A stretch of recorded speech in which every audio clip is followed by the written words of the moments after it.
Welcome to Rick's Corner. I got Doug Brignole back. We always have something interesting to talk about. He always brings something good to the table, and you guys really like it. And so we have a new topic that we're going to talk about. And I'm really curious because he won't tell me what it is. So you tell me. Well, I'd like to catch you off guard. It's hard to do.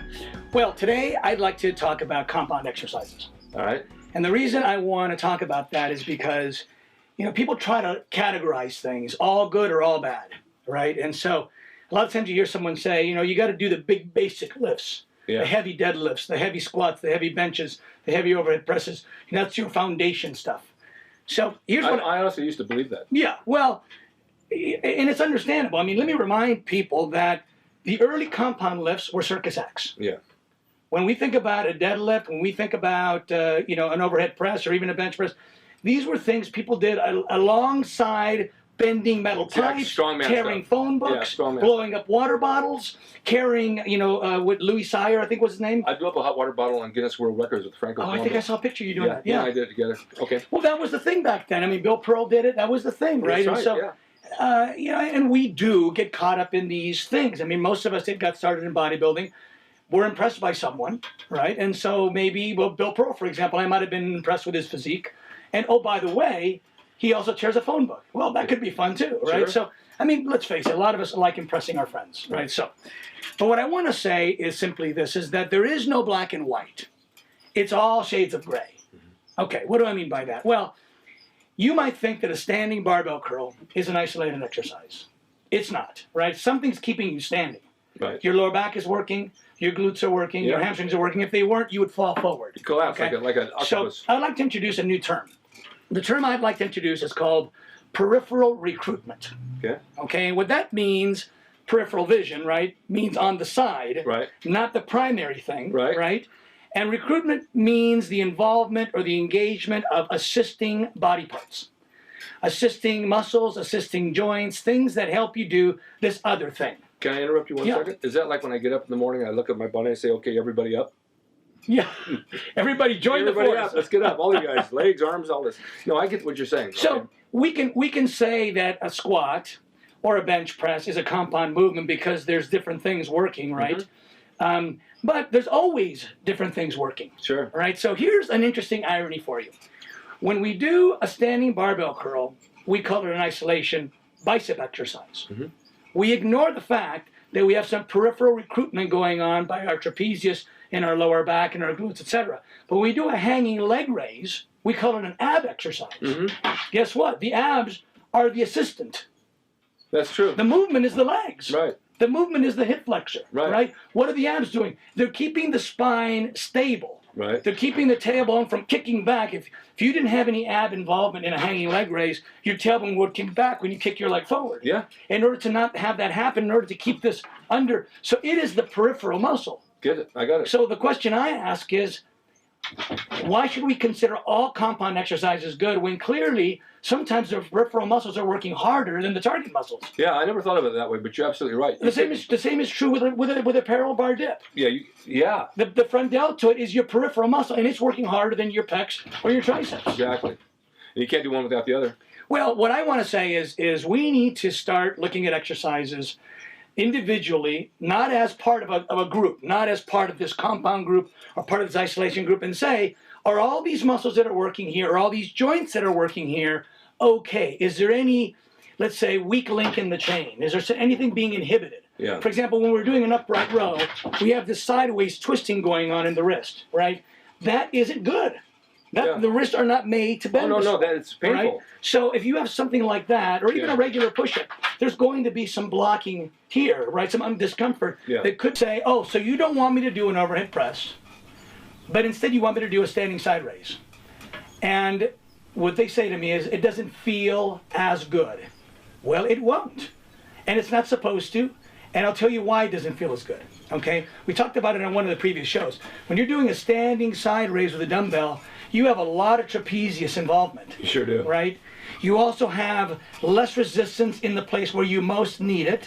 Not only that, when you have damaged shoulders, your trap takes over anyway. Sure. Okay. So if you're doing a standing side raise with a weight, right, you're going to have no resistance here too much at the top because your muscles are weaker there, right?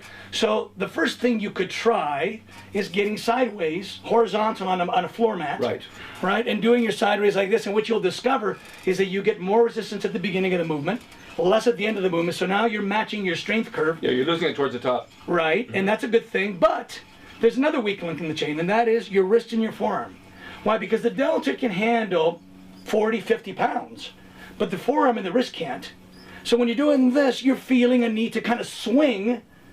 So what I do is I get on the cable and I put a Velcro strap with a D-ring, and I connect that. So someone could say, yeah, but you're missing the opportunity to strengthen your grip. I don't want to strengthen my grip right now. You're not working for that. I don't want that to inhibit this. So there's peripheral recruitment of the wrist and forearm that I've eliminated because it was the weak link in the chain. Okay. I want to get to this thing, and I want to load this thing as well as I can load it, and I'm not going to get to my heavy set of 6 or my heavy set of 4 if I've got to worry about the weakness of my wrist or my forearm or my fingers. Very true. So even that is a compound exercise. Everything's a compound. Everything has a peripheral recruitment that we have to look at and say, is that little weak link in the chain? This is a strange analogy, but it's like if you're going across down to the beach and you got to focus to be there by a certain time, but you're low on gas. Your focus isn't getting there. It's wondering if you're going to run out of gas. Right, you're distracted. You're distracted, and this is distracting. Yeah, well, there's lots of things like that. You know, let's just say you're doing an overhead press, and you're doing it for your shoulders, but you're not working triceps today, right? Yeah. So there is some tricep involvement in an overhead press, right? Now, is that good or is it bad? Well, I can tell you right now, the tricep involvement of an overhead press is not as good as it would be with tricep exercises, push downs, skull crushers, overheads, etc. So you're getting triceps, yes, but you're getting an inferior version of triceps.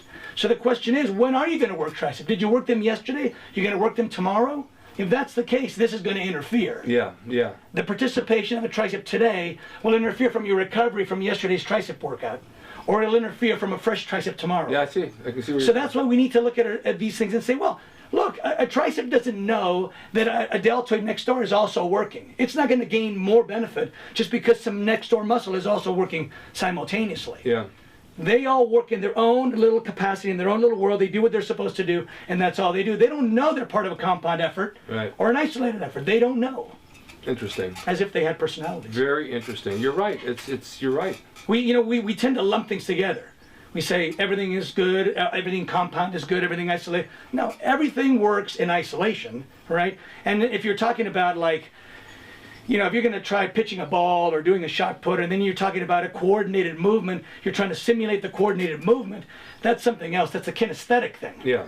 When we're talking about building muscle, the only thing that matters is how much that muscle is being loaded. Well, when you're working chest and back, for example, you're working chest and back, but you're also working bicep and tricep.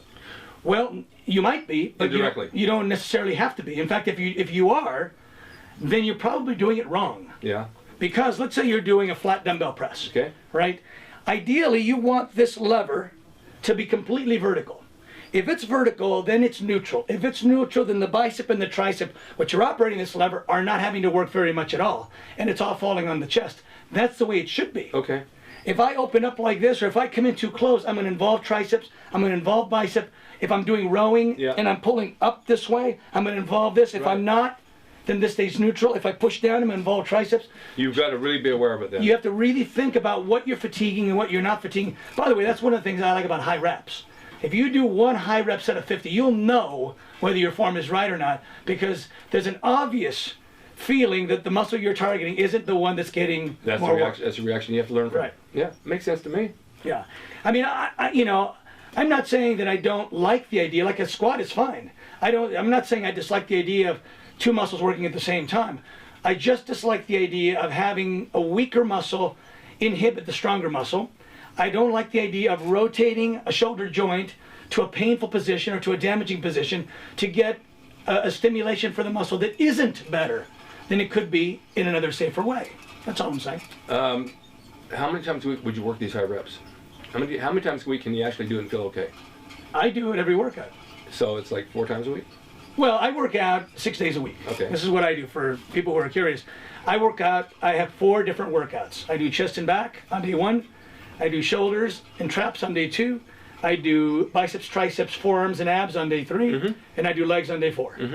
And then so I just take Monday through Saturday. Those are my days. I take Sunday off. and I go through the 6 days, picking up wherever I leave off. It rotates. Yeah, I see how it works. So it ends up being that I work each body part twice every 9 days or so. Because it falls off on different days. Yeah. Off. Yeah. That's all right. That works. And I do about 10 sets of body part. And that's all I do. And I wipe it out. If I cannot wipe it out in 10 sets, then I didn't do good sets. Yeah, you don't need more than 10. Right. I remember the days of 20, 25, and you're still going, so I'll do 5 more sets. It's like, what am I doing this for? Well, we thought more was better. Yeah. And so what we did was we paced ourselves. We knew we had to make it to 20 sets. So the earlier sets, you didn't fatigue as much as you could have. Right. But why do that? I mean, that's just inefficient. No, it just takes up more of your Why time. not wipe it out with 10 sets? And we did arms last night. We were fried. We started with 50. We ended with 4 reps per set. We went as heavy as we were fried. We could barely move our arms. I'm going to try this. If you were going to do coffee, it's like, oh, I can't lift a cup of coffee. You got to get a straw. Yeah, exactly.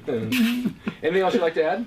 No, I just really wanted to get that thing off my chest because this compound thing, I hear people like defending it without really understanding the mechanics of it. Yeah. So I like this term, peripheral recruitment. Everything's peripheral recruitment, shades of gray all the way along the way, and we need to look at each other. Hanging leg raise, by the way, is one of the dumbest exercises you can do. I mean, I know you like leg raises. Well, my abs get a good workout with it. Yeah, but and you can, by the way, you can modify it so that there's less leg and more spine. More pelvis. If you're doing this, I do that when I drive. Right. I'm not going to touch that. But the point is, I saw a guy the other day trying to do as high a kick as he could. Well, the higher kick isn't going to give you more abs. No, not at all. It's just going to give you more hip flexor. I'll tell you another thing people don't realize. I've always had abs. I've just always had them. I've always worked 100 reps here and there. But people do them to reduce their stomach. It does not reduce your stomach. It does not spot reduce. No, it makes it thicker. Well, it doesn't get rid of the fat. No, but my abs grow like anything else. Yeah. So the more I work them, the bigger they're going to get. Then you say, oh, my pants are so tight and I lost weight. What's going on? Well, my abs grew. Well, I think different people have different capacities for growth. Yes, of course. But I will say unequivocally that abdominal exercise does not remove abdominal fat. No. It also does not, quote, firm or tone the abs. Those words, firm and tone, are nonsense. Yeah. They don't work. They're not scientific at all. They suggest that you could take what's loose, which is fat, and convert it to muscle, which you cannot do.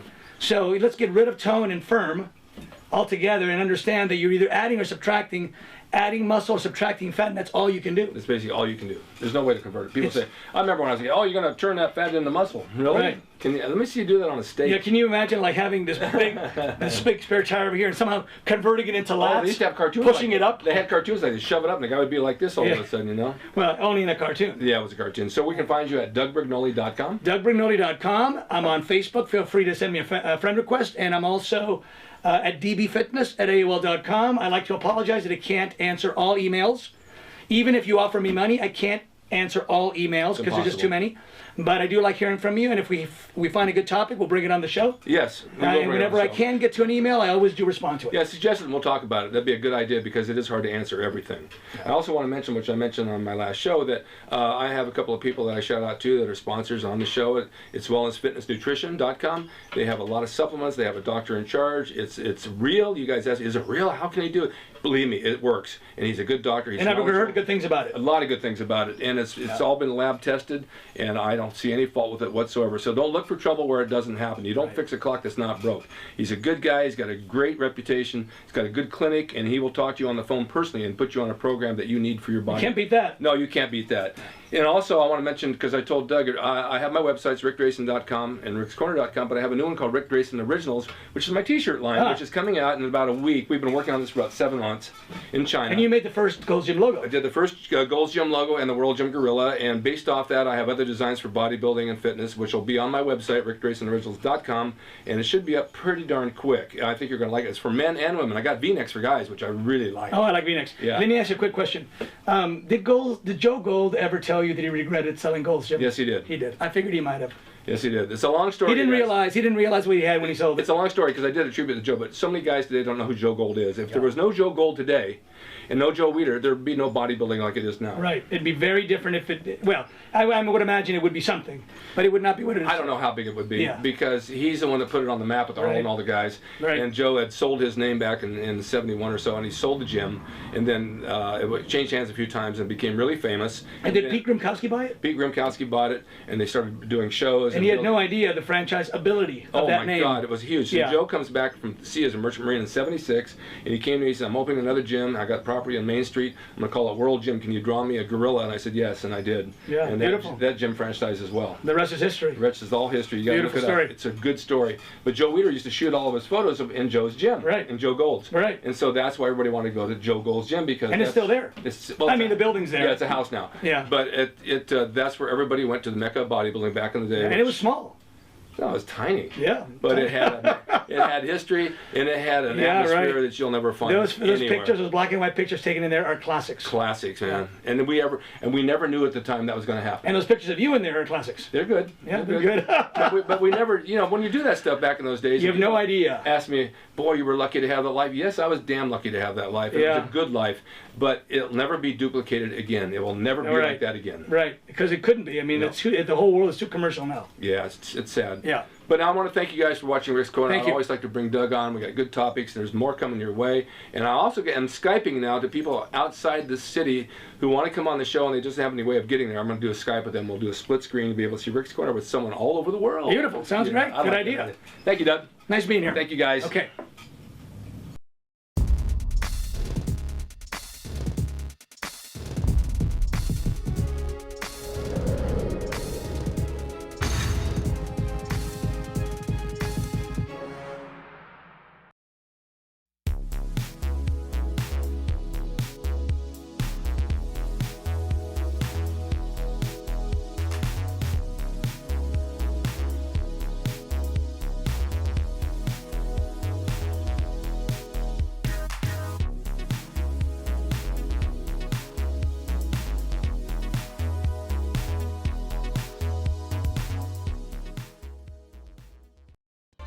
It's RickDrasin.com. He is the equalizer, baby. See you next time.